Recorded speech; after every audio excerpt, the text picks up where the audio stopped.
Hello, I'm Mark Beachy, and today I'm broadcasting to you from the Harrison Opera House in Norfolk, Virginia, where the Virginia Opera House is about to perform Bizet's The Pearl Fishers. Now, I'm here with one of the leads. His name is David Pershall, and he is playing the role of Züriga. Tell me about the role. Well, Züriga is elected leader at the very beginning of the opera, and he struggles throughout the opera with basically what every young man struggles with. Is life really black and white, or does it live somewhere in the gray? Do rules matter more, or does love matter more? So his best friend and him fall in love with the same girl, and they vow to each other to be friends and not be romantic partners with the girl. So time goes on, and the tenor and girl fall in love, and as leader in a very religious culture, the rule is if you sleep with this priestess, you die. And I'm forced with the decision to either execute my best friend and keep the rules and religion in order, or sacrifice myself and save my friend and, decide that love matters more. So in that way, it's a very modern piece. Well, this is one of Bizet's earliest works, and of course Bizet is best known for Carmen. How does this work compare to this? Well, I think this is much more brooding romanticism in the score. We have these drastic extremes that you expect from a young musician, whether it's pop or opera or anything in between. And in this role, it's the action and the plot and the dramatic moments are really when the chorus is on stage. And then when the arias happen, it is really internal thought process of what's going on, what's just happened, the emotional background on the characters happen. So in that aspect, it's very different than Carmen. Carmen, the Voltratost is a great party scene, and that's an aria itself in the midst of a chorus. So I think in some ways, Bizet educated himself as he grew up and wrote new music, but in other ways, the raw talent in this piece is more evident than in something like Carmen. What's your favorite moment on stage in The Pearl Fishers? Oh, gosh. Probably the duet with Leila in Act 3. It's a very intense moment for Züriga because he has these underlying emotions of love and intimacy with her that she's unaware of, and at the same time shocked and baffled by the fact that this girl comes in and says, I'm ready to die to save my partner, and I'm in charge and I have to decide, well, do they both die? Does one or the other die? Or does my love for them overwhelm the fact that the rules are what they are? Is this your first time performing with the Virginia Opera? Yes, this is my first time in a full, complete role here. I was here as an understudy/cover a few years back and happened to perform, but this is my first contracted engagement with Virginia Opera. Now, being a musician, have you made any studio recordings?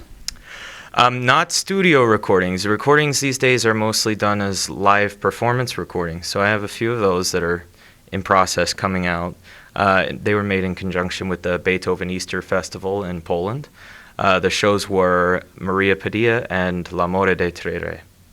Okay. Yeah. Is there a way that we can purchase these recordings? Yes, Maria Padilla is out now.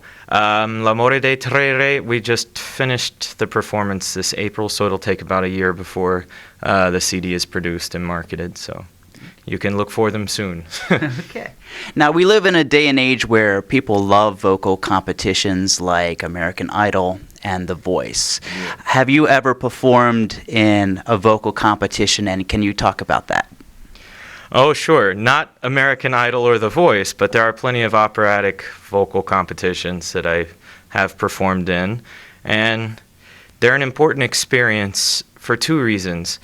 The people that typically judge them are artistic directors and people that have been in the business for many years, and they can provide valuable feedback to you as a young singer.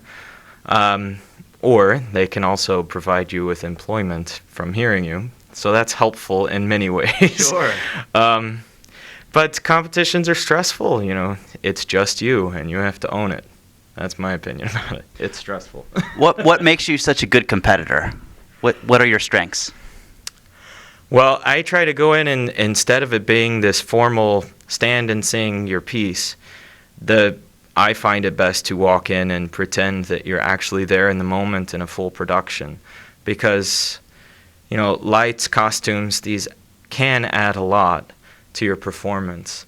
And when it's just you and you're staring at the audience 5 feet away from you, I think it's important to remember that this is not just about you. This is a moment in a show that has a much broader story.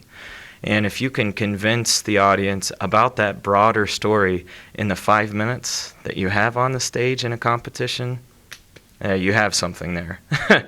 What's the most challenging piece of music you've ever sung? That's a good question. Probably William Walton's The Bear is very, very, very high for a baritone, and it's basically one extended aria, about an hour and a half of hooting and hollering. So that's probably the most difficult I've sung. That's a tricky question, because sometimes it's not so much it being vocally difficult or a long sing. Sometimes stylistic things can be very difficult. So with that in mind, there's some Mahler lieder that I've performed that are very difficult to get just right stylistically. But they're worth it. If you can get close, it's worth it. Now, in your opinion, what makes a great singer? What qualities make a good singer? Oh, geesh. Obviously, vocal technique and musicality are a high priority, but I think opera itself has to be an education for the public, and for generations, composers have tried to write a certain way about certain topics to draw political light and emotional light to issues that people deal with in reality. And so I would say, first and foremost, vocal control, technique, musicality, and then just very, very close second, storytelling capability. And can you convince the audience that what you do matters as the character? So why did you choose to sing opera? Why not rock and roll? Well, I don't have a rock and roll voice, plain and simple. I had studied piano and heard a bass baritone down the hallway teaching at a conservatory. And I thought, well, that's kind of an interesting sound. What's that all about? So I began lessons and really enjoyed it. I think every student where I'm from of singing starts out in choir and chorus and those things. And I just learned, early on I had what I have, and you choose to chase down the talents you've been given. It's easier that way. If you could not do opera, if you could not sing, what would you like to do as a career? If I could not sing, I assume I couldn't teach singing either, because I would be incapable of singing. So that's a good question. I don't know. Probably a food blogger or something like that. So you have a good interest in food? Yes, I think most opera singers have a healthy interest in food. But you look very physically fit. Well, we try these days to keep the weight off, but that doesn't mean that food isn't a fun part of our life. Speaking of life, how do you balance married life with your professional career?